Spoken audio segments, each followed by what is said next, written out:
Palm diffuser. Hii ni Hi guys, this is Curry Master na leo nawaletea tip ndogo sana ambayo itakusaidia wewe ambaye uko nyumbani jinsi ya kudili na nywele zako za curly and how to help kabisa. Wengi tunapata shida kwa tunatoka kuosha nywele zinakuwa zina drip maji, mawimbi yanakuwa hayakaa vizuri. What to do? The first thing hakikisha kwamba umepaka mafuta yako chini ya ngozi, mafuta ya nywele. Sisi tuna mafuta ya curly kwa ajili ya kusaidia usipate mba nzuri sana. I do not be paid na kampuni yoyote. Ninasema best kutokana na mafuta tunayopata mazuri. This is Movital Activator. So far it's the best activator hapa Tanzania ambayo mimi naitumia kwa sababu hainatishi nywele na pia nywele haikabula. Itakuwa kesi kwa nywele zako. And the third thing that we got a softness spray powering moisturizing spray. This is the best. So far ukisema mpaka product zako leo sikia tu endelea na hii pamoja na mold. And the last thing ni mold yetu hii hapa. Tukipaka mold katika nywele zako. Hii itafanya nywele yako iwe na mawimbi kwa muda mrefu. And the thing that you should know ni kwamba mold hii ni tofauti na mold zingine. And the new thing about hauifahamu wewe na taifa.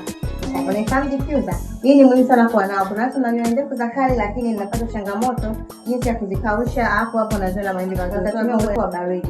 So the first thing you're gonna do is diffuse your hair. Hivi ndo tuna diffuse.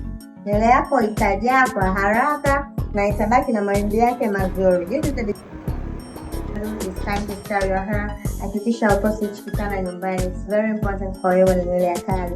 Utafanya hizi nywele zako ili kuweza kupata maumbo unapopendi kuchana nywele kwa sababu zinahisi na inge kutoka. So ukitumia upande huu utakuwa much better. Tunaenda kustyle vipi? Simple. Kibanio changu hichi hapa mtakao vitaji, please you can order. Kibanio kizuri, simple, hakikati nywele zako kimetengenezwa na uzi mlaini. Tada! So, results hizi hapa mnaziona, tayari nimestyle nywele yangu vizuri. Hii ni jamaa ya kwanza ambayo tu nimeosha na nywele yangu zimekaa vizuri kabisa. Product hizi tutazipata dukani kwetu, tutazipata ofisini kwetu, tutazipata kwa wakala wetu wale kuwepo Victoria karibu na Makumbusho. Welcome.